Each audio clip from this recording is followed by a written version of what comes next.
Good afternoon. This is Mark Richardson with Vibrant Technology, Marketing Manager. And we welcome everybody to another webinar. In these uncertain times, I appreciate everybody taking some time out. I imagine many of you are working from home or you're in a very quiet office. So again, I appreciate you taking some time out to join us on this St. Patrick's Day here in the United States. Pretty quiet, I'm sure, for many people since all the bars are closed today. So anyway, about the webinar, today we got Dan Ambre with Full Spectrum Diagnostics again, who's going to share with us a recent project that he did on a turbine generator. And for this webinar, we're going to kind of do a start to finish, basically the entire project from when Dan stepped foot on site, kind of give some background to what was going on and how we did the camera setup, the lighting, and basically kind of right on through into the whole MEscope setup, and then right to the ODS videos. And so a couple of housekeeping notes. We are recording this video, so I will be sending out a recording at the tail end of this webinar. And also, if you have questions, you'll see in the Go to Webinar panel on your right-hand side there is a questions box. Feel free to type those questions in, and we will try and get those questions answered at the tail end of the webinar. If we can't get them all answered in the time allowed, we'll be sure to email everybody your answers after the webinar is completed. Everybody is on mute, so just going to be Dan and I you'll be hearing for the remainder of the webinar. With that, let me hand things over, and Dan, you take it away. Yeah, hi everybody. Thanks for coming this afternoon. Got a interesting MEscope ODS video study that I just did last week. It was in Minneapolis area. It's a wastewater treatment plant, and they had a steam generator that was driving a steam process that was driving the generator, and the generator really wasn't behaving too well. And it's I'll give you a little background information, and it's kind of a case history, but I'd really like to start out, just run quickly through the software, the wizard, and then I'll put that on hold, and we'll do a little bit more on the setup and how things were done. You do see the camera on the screen, and you can use it any high-speed video camera. This is the one that Vibrant selected. Kronos, it's Kron Technologies. They're out of Canada. Real nice camera, a lot of features. Something new that I just bought for the camera was a Bnc Trigger. You see on the side here, there's a Bnc port. You can put a trigger in it and control the camera from there. So there's something else that will help reduce the jitter in the camera as you're taking the data, and I'll explain that in a little more detail. If I want to get out of this real quick and go into MEscope, boot up that software. These are all the options. This is my splash screen telling me when my software expires. Come on, guys. There we go. Okay, I can open a recent project or create a new one. I'm going to do that. Name doesn't matter at this point. This is going to be new project 32, and it shows up in my screen at the top. Videos, this is my ODS videos import option. I'm going to do a new ODS video. You can also refilter, and we'll get to that in a minute on how that works. But we're going to do a new video. Brings up the wizard. You have a 5-step wizard here that you can select and adjust your video. I'll explain that. How many frames you want. Set the distance to the object, or a known distance, so it scales properly. Select a point density, and then there's some filtering options that we'll walk through. Okay, so the first thing, select a video. The one I'm selecting is right here. This is bring it in and show you. It's a little better to see in a large size. This is one of the generator bearings on the inboard side. This is the coupling and coupling guard. And what we're butted up against here is the gearbox, okay, on the generator side of the unit. I can play with the brightness and the color and the contrast and all that. I don't want to be too bright. Get some glare images. We'll probably just keep it about where it is. That looks pretty good. You can rotate the video. I can rotate it 90 degrees. If I had to turn the camera for any reason, a lot of times I'll do a vertical pump where it won't all fit in the frame and I'll have to rotate the camera. This helps adjust for that rotation. There's a minimize flicker in the lighting system. If they have cheap LED lights in power plants or wherever you are, this will help suppress some of that flicker coming off the lights. We do use flicker-free lights, are the ones we've selected, so that we don't run into that problem. The first time I did this, I went to Home Depot and got their LED lights. I didn't even think about the flicker factor, but they were nice cheap lights and they're really bright and they look like strobe lights going off. So you got to be careful with the lighting you choose. We can also crop the image. So if I hit the crop button here and I just want to take a look at that piece of the bearing, I can do that and I can get back out of it. Okay. Tells us our dimensions and so forth. If we get it the way we like it, as far as the import, we can move to the next step. And this is frames and duration. Normally, I take about a second of data. It captures at a frame rate of 1,057 frames per second. That's at the best resolution for the camera, which is plenty for doing this type of analysis. But I've run into jitter problems with the camera on the tripod. So I'm attacking this two different ways. One is if you know what the jitter is, when you touch the record button on the camera, you're physically moving the camera slightly. And I've had, bump it and just, it's a touch screen, but even so, it jitters the camera and it might be 2-3 seconds before it stabilizes again. Couple different ways I'm going to work with this. There's a trigger that you can use, and in the camera that I showed before, let me bring that up, there's that Bnc connection. You put this trigger on there, and as I found out, it won't do anything for the start record button. You still have to press that so you can still jitter the camera, but it will remove all the energy from the stop button. So I select that, it'll stop recording based on that non-touching of the camera event. But we still have a problem with a little bit of jitter on the input when I start the recording. We're going to handle that with what's called a buffer ring inside the camera itself. It takes 1 second pockets of data, and the maximum capacity is 8. So we can get 8 seconds worth of data, but you can continue. So if you keep recording beyond the 8 seconds, the first frame or the first packet of data will go away. It'll be replaced by a new frame. So we're constantly applying new data. I figure it takes about 5 seconds for the jitter to go away. I can record 15 or 20 seconds and it'll replace all that bad data, that potentially jittery data with really good files. So what I have here is how many frames. I start at 1 and I get 8732 frames. So I have 8 seconds worth of data at 1,057 frames per second. I don't need all that. That would take a really long time to process. But now that I've used that ring buffer, I can break this down a little bit, and what I'm looking for is 1,058 frames. Bear with me for a moment.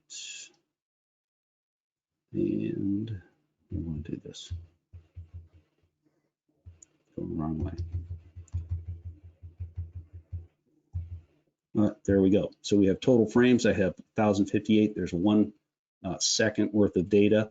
I know if I took data long enough, I've eliminated all that buffeting of the camera on the input, and the little trigger on the output, I give it a little, I don't want to go right to the end of the data, so I'll give it a little buffer there too. And I'll have 1,057 frames to work the magic of the animation. So we're gonna move on from there. I have to set a distance. Before I took my data, I got my ruler out and I measured this, and it's about 8 inches exactly. So I can put 8 inches, that's my known dimension. And there's a couple ways of doing this too. Some of the other vendors out there will use a laser, and they'll put it up at the focal point of the camera and point it at whatever they're studying, and they get a nice distance reference. This appears to be adequate for what we're doing, but we're looking into all kinds of different modifications. So now I have a known distance. I'll scale my data properly. This is the point density. So if I went full out, I could do processing every pixel, which would be about 1.3 million pixels. That's a lot of processing. Instead, we're taking this grid and we're assigning those 1.3 million pixels to 18,404 grid locations. So there is a little interpolation there, but it's, that's a pretty dense grid, and it gives us a really nice animation. So when I say extract the time waveforms, it's going to go and it's going to pull a time waveform off of every one of those pixels. It's going to assign them to the appropriate grid, the closest points, and we're going to get a nice high resolution video that's where we're going to be able to tell a lot of good stories from. Let me do that. I hit the extract time waveforms. I'm going to run back to my PowerPoint presentation here, and I can show you some of the animations while that's processing. And so we have our overall skid. The generator's right here. There's a gearbox. Generator's at 1800 RPM. The turbine on the other side is right here. It's 5550 RPM, I believe. Whatever that ratio is, I didn't write that down anywhere. This is the initial setup. So one of the things you're going to have to think about, and especially a field of view like this, it's very difficult to get one shot of the entire system. In fact, it was impossible on this one. I had a couple other problems. One was the size of the room, how much camera range I can get out of it, and what my field of view is. But another view was the floor. The floor was shaking. And if my tripod was on the floor, it presents a problem. It's going to shake at the same frequency as whatever the floor is. And in this case, the floor was shaking at 1800 RPM.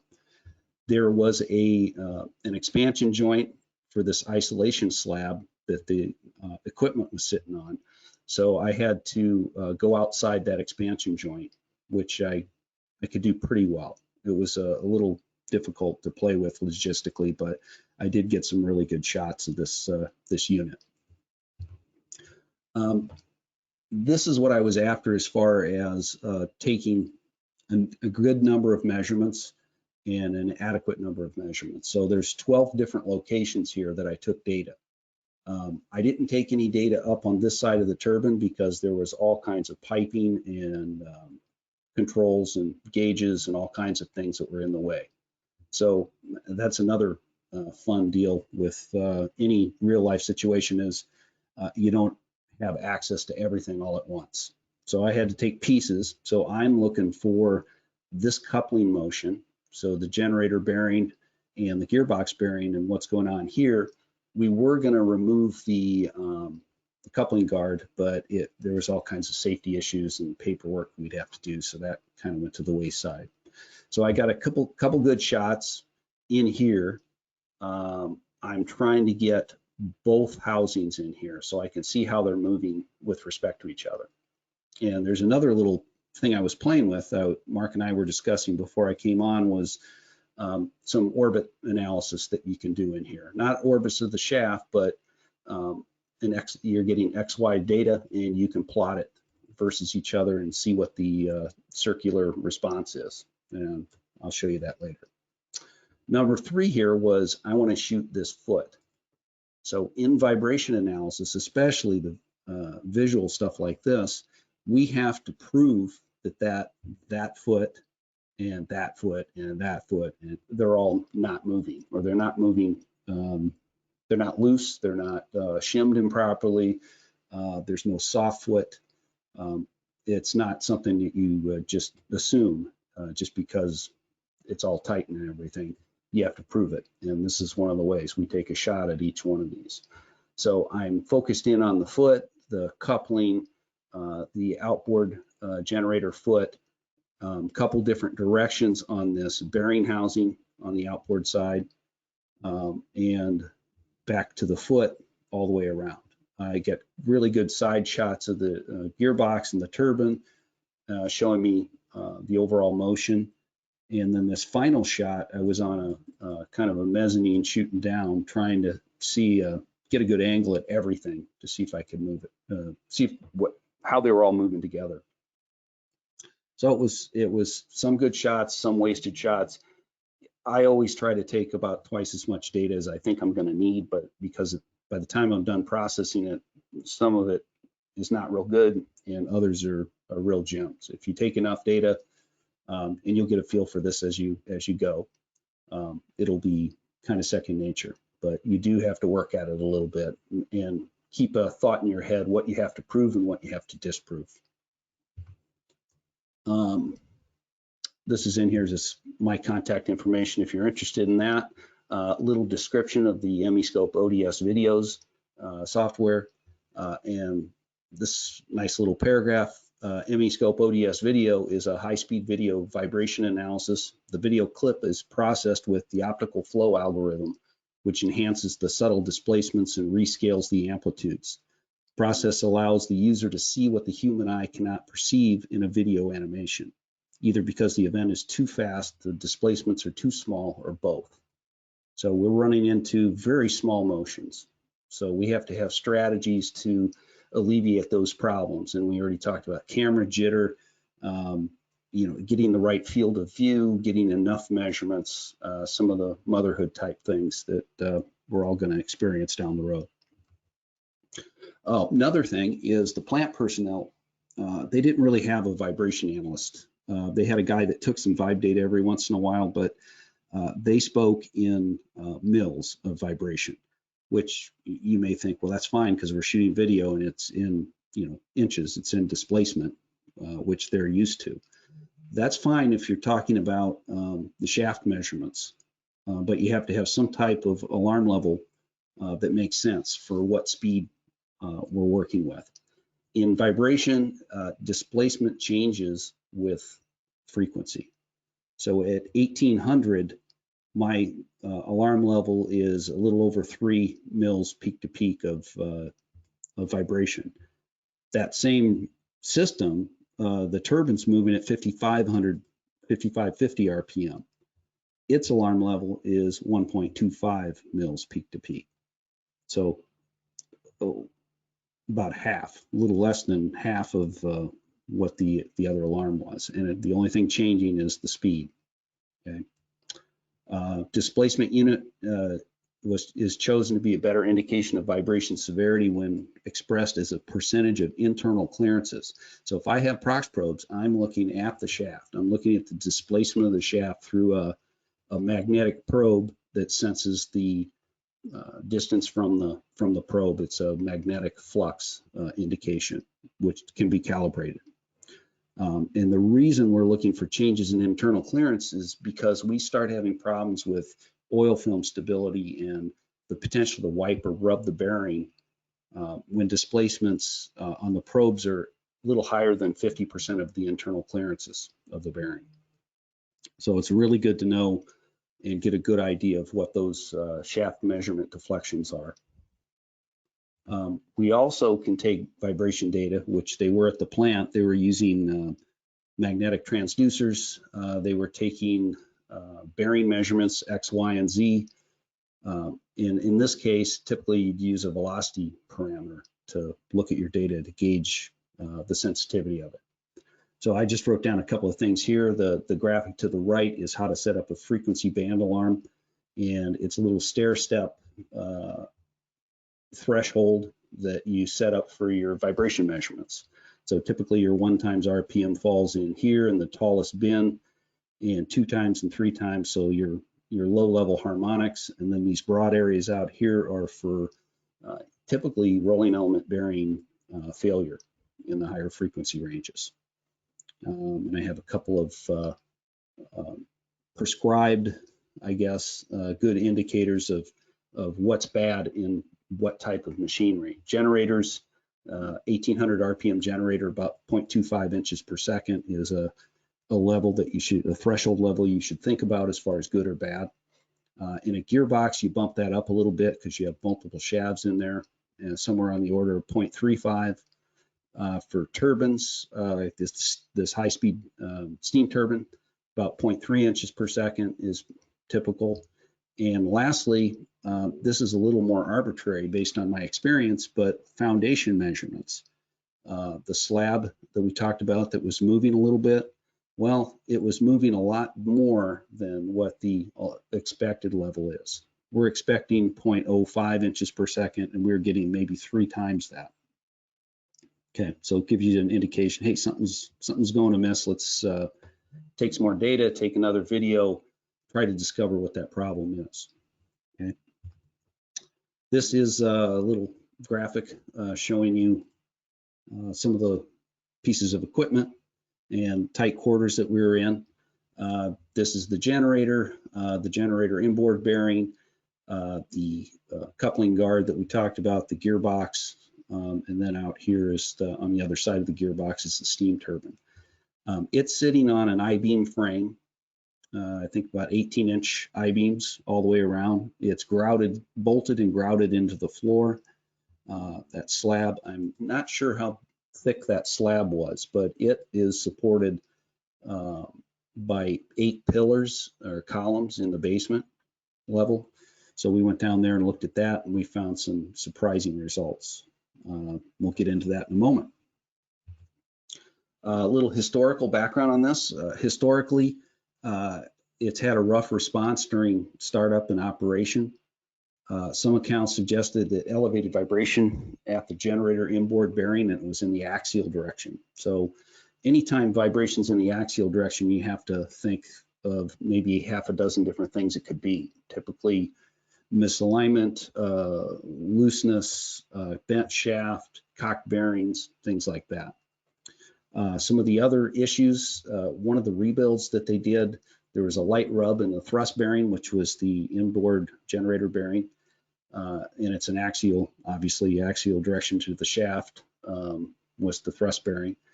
Not a big rub, but something was happening. There was a cocked bearing on the generator inboard. Not a lot, but enough that, you know, anytime you cock a bearing, there's going to be an axial thrust load. There was also something that was a little more difficult to ascertain how much effect it had, but there was sludging in the coupling. Now the grease is supposed to be grease and flowing, if you know, pliable type stuff. And in fact, this coupling was supposed to move about 75 thousandths if you tried to flex it in the axial direction. It wasn't being allowed to do that because of all the debris and the gunk built up in there, the sludge in the coupling. So they took that apart in this current rebuild, number 3 here. They realigned the generator inboard bearing. They cleaned and repacked the generator to gearbox coupling. And they also had some scoring on the shaft from tight seals in the generator. And I'm not sure exactly, I saw a close-up picture, so I'm not sure the whole story on that, but they didn't tell me everything. They're kind of, they've had other vendors in there that have told them things, and they were waiting on me to tell them something different, or, you know, why I was thinking the way I was thinking. So they were holding stuff close to the vest for this investigation. Current operation issues. They had a rough startup, and I was standing on the other side of the machine from here, on the other side of the coupling, and the floor started shaking, and they were not up to speed yet. So they had some ramp rate that they used to get up to running speed, and then they'd sync the generator, and they'd put load on it and go from there. The slab was vibrating, and you could step inboard and outboard of the isolation seal on the floor, and the vibration went away. So it was definitely something that was coming from the generator, going into the floor, and why it was doing that, we weren't sure. We thought we were probably passing through a natural frequency or a critical speed on the journey up, and that ramp rate that we're changing speed wasn't fast enough, and we just got into a resonant mode slightly and then took a little time to get out of it. Once we got up to speed and we synced, put load on, everything was running pretty well. I have some measurements that I took with an accelerometer on each bearing just to give me a baseline, and then one on the floor. And the floor continued to be elevated as we were running. The bearing housings looked, for the most part, okay, but they were a little elevated. But the floor, remember moments ago I said 0.05 inches per second was a typical alarm level. These were at 0.138, so almost 3 times the alarm level that you would set for a seismic structure like this. The slab was supported by 8 pillars in the basement, so I'll show you the animation of that. One of the pillars that was on the generator outboard end was vibrating in the basement. You put your hand on it, and you're like, oh my gosh, that's completely different from everybody else. And it was vibrating at 0.19 inches per second. It should be, again, its foundation, it should be 0.05. So it was almost 4 times what the alarm level should be. And one last issue, we had one of these gauges on the other side of the gearbox, oil pump wasn't registering. And that happens, you know, we see that all the time, but there's a sight glass and the oil flow looked pretty low and it wasn't what was expected. So we just made a note of that. I just did it last week, so I haven't heard back from the customer yet. This is the accelerometer data that we collected just prior to doing the video analysis. Outboard generator bearing, the amplitudes are fairly low, 0.194 inches per second horizontal, little high for a newly commissioned machine like this. It really hasn't had a lot of runtime on it, should have been a little better than that. The generator inboard side was a little worse. It was 0.288 inches per second. So anytime you're up above 0.25, 0.3 inches per second, especially in new pieces of equipment, there's something wrong. Okay, so horizontal, not unusual for the horizontal to be higher than the vertical. We didn't see any axial vibration really in the generator bearing, you know, smaller amount, which kind of indicates that the coupling, desludging the coupling and aligning the bearing and all that had some benefit. We had some measurements on the low speed and high speed bearings of the gearbox. The low speed side, very good, 0.06 is the highest inches per second. High speed side, same thing, 0.08 is the highest. So those were behaving very well. And finally, the turbine, inboard and outboard bearings, the turbine was running at 5520 when I took this data, and it was very low, very good response. And the prox probes installed were showing me what the shaft motion was, everything was acceptable. Had the foundation slab measurement, so physically put a transducer on the floor, held it down, and took this measurement, and axial and horizontal were a little high, but the vertical in that corner was very high, 0.138, 139 or so. And again, there's the isolation across the from the slab from the building. Sorry, can't talk today. If you stand over here, no vibration at all. You walk in here and you can feel it immediately. And it was in this corner that was fairly high. Okay, this is one of the videos that we should talk about. It had not real high vibration. You have to remember that when you're looking at these videos. On this bearing, the accelerometer said 0.08, something like that, 0.1 inches per second, which is probably acceptable. What we're looking for is that change in response that looks like something's going out of phase, a bolt is loose, strange torsion, things like that going on. This one had just a little electrical line, little braided cable in here that was flexing, which is not a big deal, very subtle.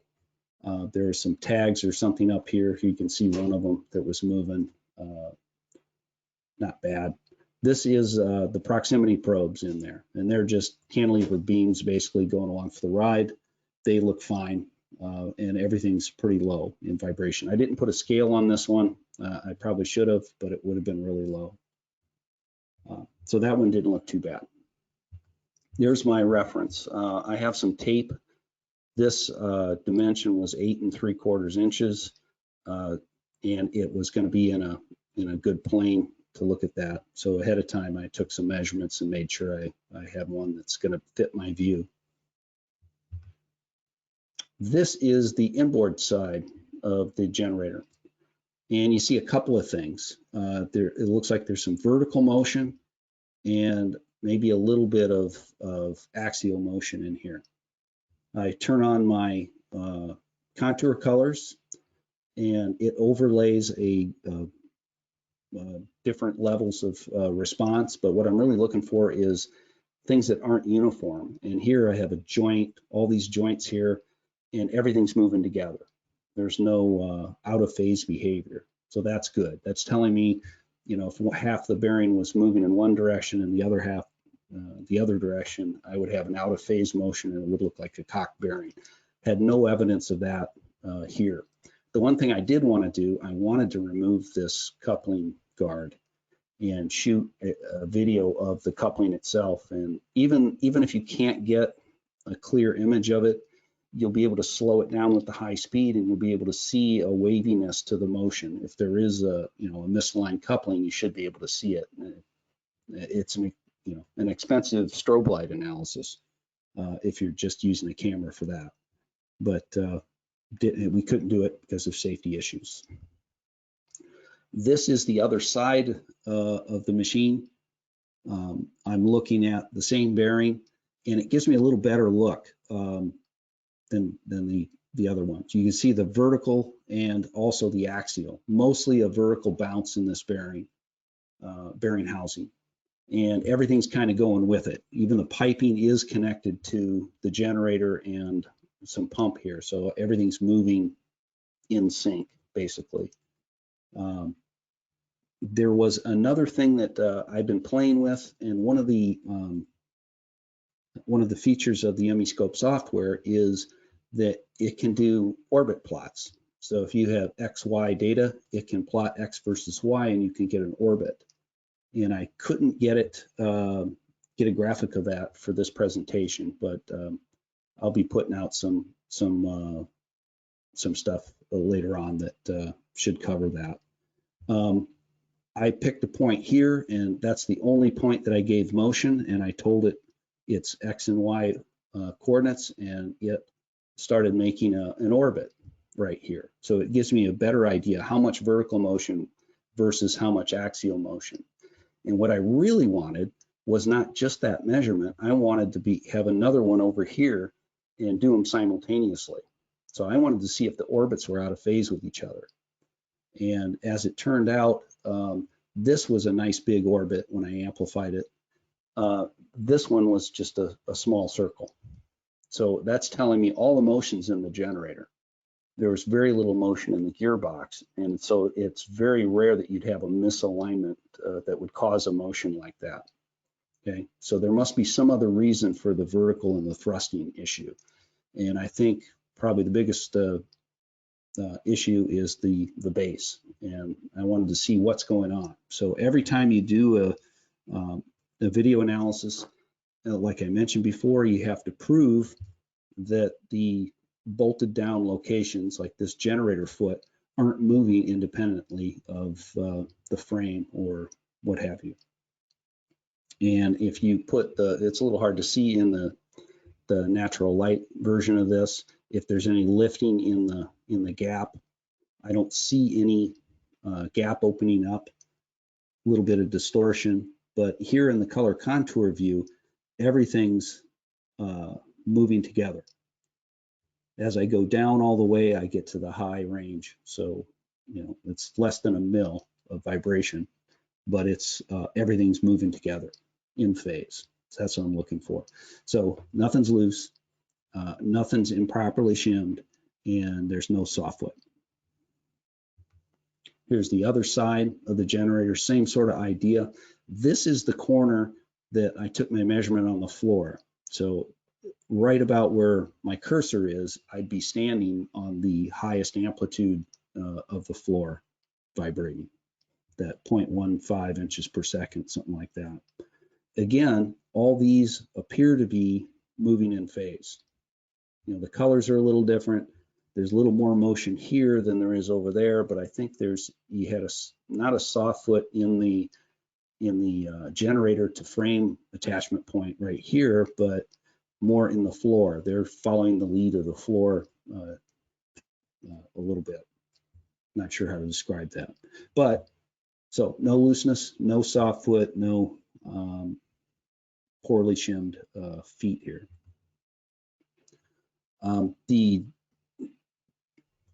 The accelerometer data said that the gearbox had really good response. I have to prove that, and I'm seeing everything in motion here, or in what do you call it, in phase with each other, except for this pipe. Had a little red spot on it, so the pipe was flexing, and it was the highest motion on the whole machine. Everything else was moving in phase at a pretty acceptable level. Here's a side view of the turbine system, and I couldn't get there's all kinds of obstructions in the way, so it was hard to get the entire turbine in one shot. I couldn't back up far enough to get it camera in focus. But it did have a little bit of information. There's a little twisting in this line, which is acceptable. Everything's kind of a little bounce. I got a little plumbing line that's snaking back and forth, but vibration levels look very similar to what the accelerometer data showed me. So that was considered acceptable as well. What was really interesting was we had one of the guys said, hey, the floor's shaking and this is on pedestals. So I'm going to go downstairs and take a look at them. I said, oh yeah, sure. So he went down. I was still doing the videos upstairs, and he came back and he said, yeah, one of the pedestals is shaking. And I'm like, oh, okay, that sounds great. So I packed up the camera, went down to the basement, and this is one of the columns. It's a 16 by 16 inch column. I think there were 8 of them. And if you put your hand on this, it was moving really high. It was, compared to all the others, they were just standing still. This one was unique in that it wasn't high vibration on the floor, and I could only reach up so high, but about 6 feet up is where it was twisting, and the ceiling was maybe 20 feet up. So it was a pretty long column. Had a lot of motion, and it had a crack in it. This crack was a hairline crack. I'm not sure if it was just superficial or what, but it went around 3/4 of the column. I took some video of it, and I'll show you that in a minute, but I got a lot of twisting in the column that I didn't expect. So it's flexing and it's twisting. The color contours show me that it's all, you know, one motion in there, while all the twisting. And there's some kind of bad data here. This was a little plumbing line that was shaking on a bracket, and this is another piece of equipment that was standing next to the column that was lighting up. So some plumbing lines back over here as well. So really big motion compared to what it should be, about 4 or 5 times as high as what the alarm level would be. This is the crack itself. So I zoomed in on the crack. I was looking for it to open and close, and I couldn't really see it do that. What I did see is when I put the color contours on, there is motion in the crack, and that's the highest motion there is, and it's all in one shot. So it isn't the twisting, it isn't the left to right motion that you're seeing here that's causing that to light up. There must be relative motion in the crack that's either side of the crack that's causing that color change. Okay, so there is some damage. And that damage is making the vibration upstairs on the corner of that pad move in the wrong way, and it's making the generator tip in that direction. So historically, this may be what the problem was. When they've previously tried to start this up, they had some axial vibration, and then I find out a little bit later that day that, yeah, the floor used to shake back then too, and you know, they've only ran this thing for about 2 hours in the last 2 years because it's had all these problems. So we're getting to the root. This was one of the really interesting things that we found. Had a couple recommendations, and this is kind of a gateway into doing traditional ODS analysis. So if you're doing the camera analysis, the high-speed videos, and you see something, a lot of times you can't see how the whole structure's moving. And that was my deal here. I could do an animation and I can show how each piece was moving, but I couldn't back the camera up enough to see the entire machine train and be able to see what's going on. I'm suspecting that the framework, that I-beam frame underneath, is flexing somehow. I know the floor is following the pedestal or the columns down in the basement. I just don't know how far that extends into the machine train. So there are some things that we might be able to do without, you know, huge modifications, but right now we don't know. So traditional accelerometer-based ODS analysis was recommended so we could get some better insights into it.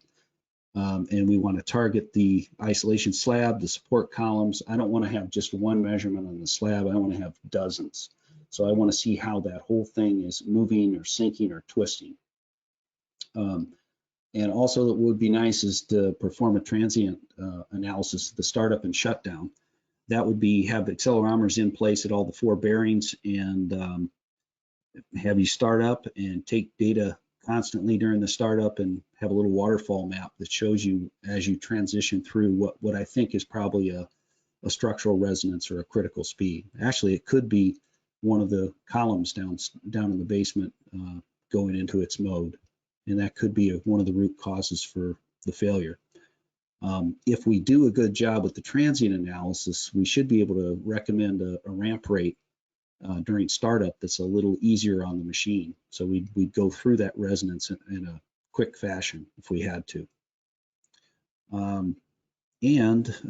guess I had them look at the oil supply problems to see if there really was an issue there, or it was just a bad meter on it. Okay, I'm going to go back to the MEscope, and we're back in the wizard, the magnitude filter. So this is a histogram of lots of occurrences at very low amplitude levels, very few occurrences at very high levels. So this part of the curve, if I move my slider this way, I have a lot of motion that it senses because that's the shaft. And there's a piece of reflective tape on it. So I can remove a lot of that high distortion in there by moving the slider to the right a little bit. And I'm going to do that, see what happens. This side is lots of occurrences of low-level vibration. So all this background in here. And let's see what that does. Takes away all the flat surfaces that are orthogonal to the view I'm looking at. Will have very little displacement. You can't see that motion coming in and out of the page or in and out of the image at you. So that's why these areas clear up. So background noise and such. So let's go with that. And we're going to create our data blocks, give it a name, and we'll go with the defaults that they recommend, which is just the image of the camera taking the picture. It's calculating time waveform blocks. And the nice thing with the MEscope software is you can animate from the time domain or the frequency domain. And you can go back and forth. Okay, it should be in here. There we go.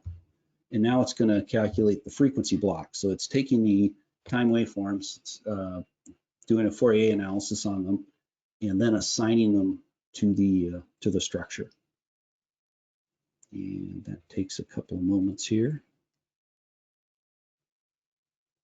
All right, so I have my biggest peak at 1798, so that's an 1800 RPM generator. These are the time waveforms. I like overlaying all of them. Some of the guys at Vibrant like looking at them a few at a time, but you can see the sine wave on each, and you can see that motion. So a little distorted. So right now I'm animating the time waveform. So if there's little wiggles on top of wiggles, we're going to see them all. You can see the little bit of thrusting in the axial direction. You can see the vertical response. You can see the shaft rotating. Okay, and everything's following along. Looks like everything's in phase. We don't know for sure, but there is another way to look at it. This is the frequency range, the frequency attributes data block.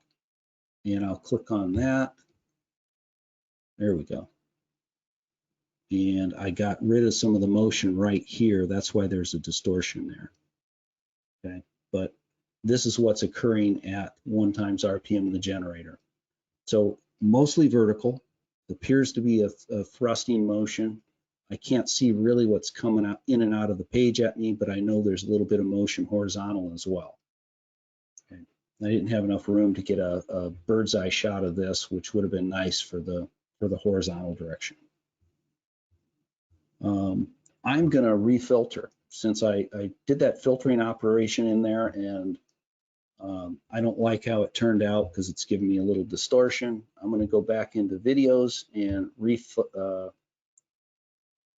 them, and it takes me back to that last 5th step in my wizard, and I'm just going to keep everything the way it is. I'm going to use all the grid points, and I won't remove some of the other ones. So I'm going to create my data blocks again.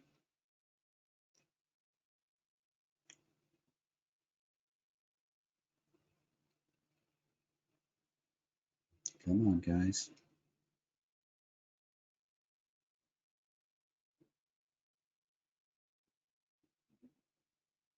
Oh, usually it oh, there it goes. All right, there we go.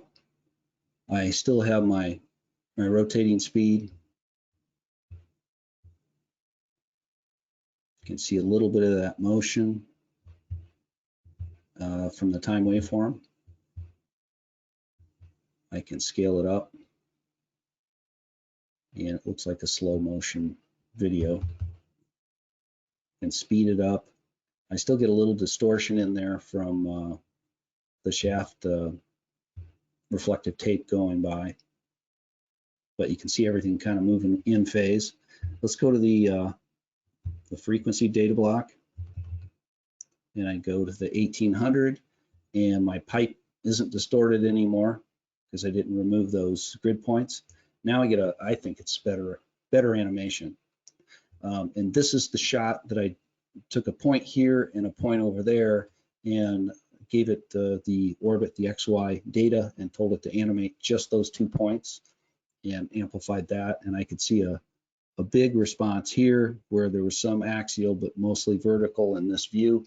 And over here, it was just a tight circle. So it really wasn't transmitting into the gearbox really very much energy. And I have it really amplified right now, so it's showing there's some motion there, but it's all in phase. There's no relative motion. I think that's about all I have. Seems like I've been talking forever. Let's get some questions in here, Mark. Okay, we got quite a few questions here. First question, why use speed instead of acceleration in the analysis? That was one question. Yeah, that's one of the questions we got. It was kind of back in when you were doing some of the slides before you got into the animation. I think we're mixing topics, speed and acceleration. Possibly. There's 3 parameters in vibration analysis. You can define your vibration as a displacement, velocity or an acceleration. So when I was talking here about the prox probes, they're a displacement sensing transducer. So they are looking at exactly how much the shaft is moving. Okay, so many mils of displacement. So it's good that we use those type of units on it as far as displacement. The velocity, you're mixing up RPM and velocity. Velocity is just another parameter in vibration analysis. Velocity is independent of RPM. Acceleration, if I say I have 4 G's of acceleration and I ask you, is that good or bad? You can't tell me. You have to tell me, well, what rotating speed or what frequency are we talking about? Then I can get a better gauge on whether that's good or bad. Same thing with displacement. Is 4 mils of displacement bad? At 5,000 RPM, it's horrible.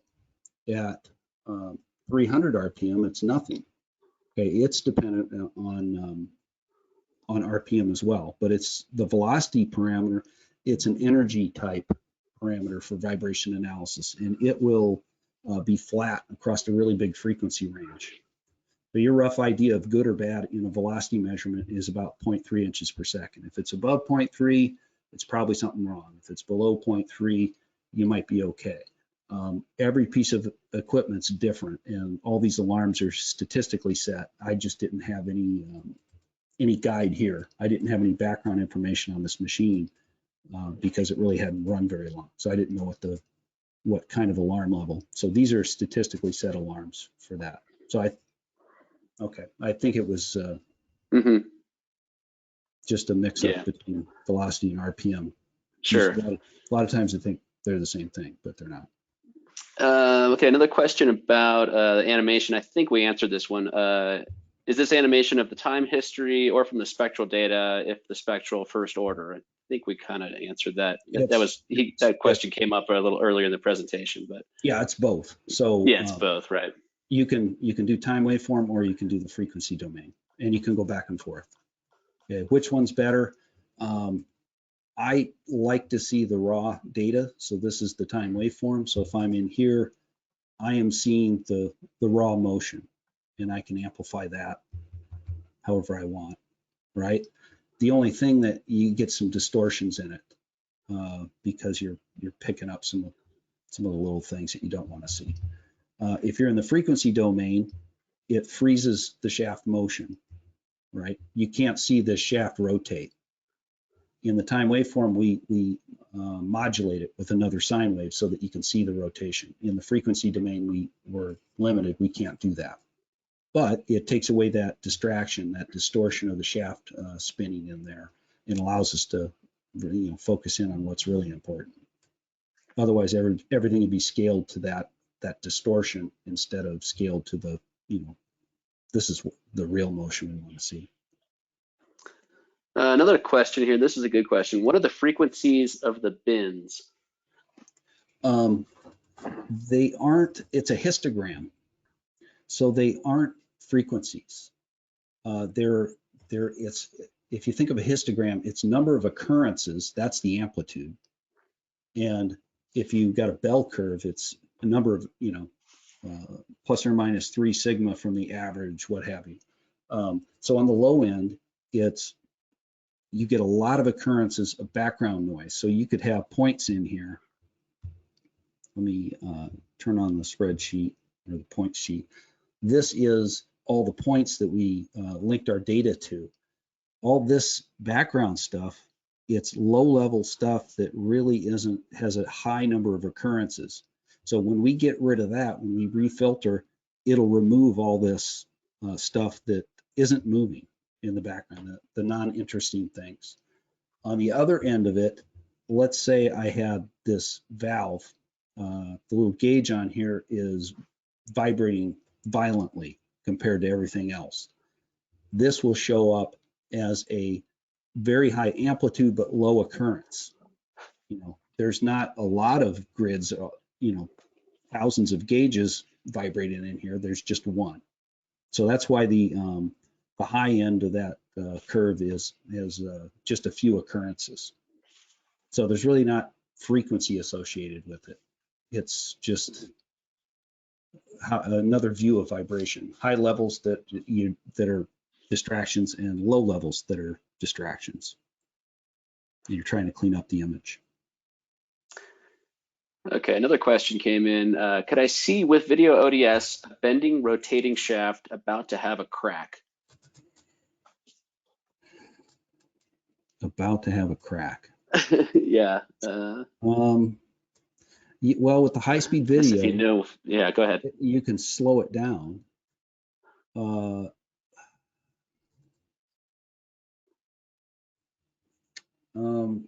I don't know if you can do that.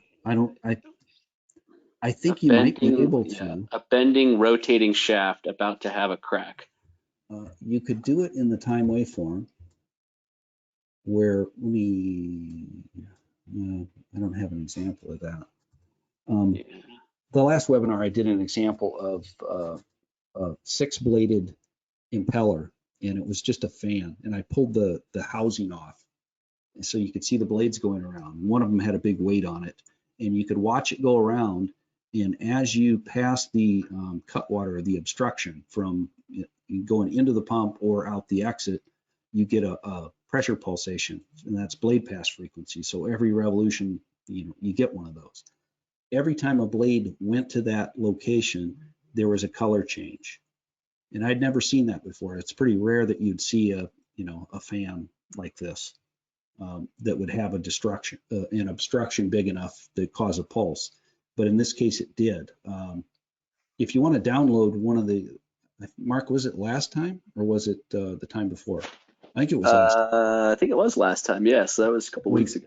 Yeah, we probably still have it on the website. If you want to download that video, I walk through that, and that's something that you can animate it in the time waveform. You can slow down the response. If I was doing it here, and you watch the cursor, it's slowly tracking, and you can see the shaft going by. I don't know what that would look like. I can put color contours on it, and I can see the tape going by. Yeah. I just don't, I would have to be zeroed in right here with super high resolution. Well, let me see what I can do. Well, it's something that we could look into further. Yeah. I can see the tape going by. That's the surface of the shaft right there. Yeah, maybe. I assume you're operating close to a critical speed, but a lot of times you don't have access to the shaft in the area you're interested in. But if the shaft is cracked, there's another aspect to this. It's a high-speed camera. I can go frame by frame, and I can see, I could potentially see a crack opening up. Yeah, and here's a follow-up to that question. The reason to use video is that with traditional ODS, you cannot see movements of the shaft. You need to have a non-contact system like video ODS. So that's that's a sort of a follow-up to that first part of the question. Yeah, that's true. But yeah, you obviously can't put an accelerometer on there. At the same time, the shaft isn't usually causing the problem. The shaft is, it's what we do to the shaft. So misalign it, unbalance it, have loose areas, all that are causing problems that result in high vibration. It's not the shaft itself. If everything was aligned and balanced and tight, that thing would rotate about its geometric center and you wouldn't even know it. It would be super smooth. But it's the stuff that doesn't move that causes problems with the shaft. Unless you have a critical speed, then and you're operating there, then you're just kind of dumb for doing that. But we have another question here. Do you suspect the machine vibration is the root cause for pillar weakening, or is the weak pillar a cause for machine vibration? So specific to I don't know. Project. I don't know why the pillar is vibrating like that. There must have been something to cause the damage. It was either it's poorly made. Something happened during installation. Who knows? It could be that I do have a structural resonance or a critical speed that I'm going through on the startup. So let's say I'm 50% to speed, I'm around 900 RPM, and all of a sudden I excite a resonant column down there, and that column vibrates and fractures internally, so it can take less load or what have you. So then I get up to speed, and it's just a soft spot in your foundation now. It'd be the same thing as having a subsurface crack. I had that happen once, and it was a couple feet below in a slab below a foot of a big generator, and it became a weak spot, and you could see the whole corner of the machine sag. I assume it's going to be something like that. I don't know if it's the chicken or the egg. You know, it's hard to say. Okay, no more questions at this time. If you have some additional questions, you can always email them to us after the webinar. You can send those questions to webinar@vibetech.com, and we'd be happy to get those questions answered for you.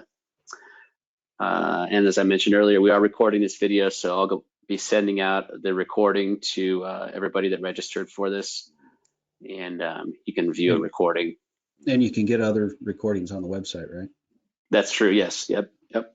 So I think this is the fourth one we've done, I think. That's correct. And it's one thing we didn't mention in all this. We mentioned, yeah, we did the high-speed video analysis, and then recommendation is you better do traditional ODS. If you have the software, you have both. You can do both. So part of having the signal processing to do the ODS videos, you have traditional ODS analysis built into that. So you can do both. You don't have to hire out somebody else to come in for a special analysis. You have the capability now. And I think, Mark, you wanted me to mention something about the training. We do offer a 2-day training. Well, there's 2 different trainings. One of them is doing traditional ODS and modal analysis and building models in MEscope. And the other one is doing video ODS like we're doing here. So if you're interested in either one of those, I'm probably going to start working on a webinar class in a little more detail. So I have modules or something like that for who knows how long this virus thing's going to go on, and you know, the world keeps moving. You got to keep learning stuff. So that might be the way to go. That's right. And we'll have some more webinars definitely up in the next week or two. We'll have another MEscope ODS videos webinar. So stay tuned, and we'll be sending out notifications via our newsletter. Again, thank you very much. Be safe, and hope everybody has a great afternoon, and take care of yourselves. Thanks, guys. Thank you.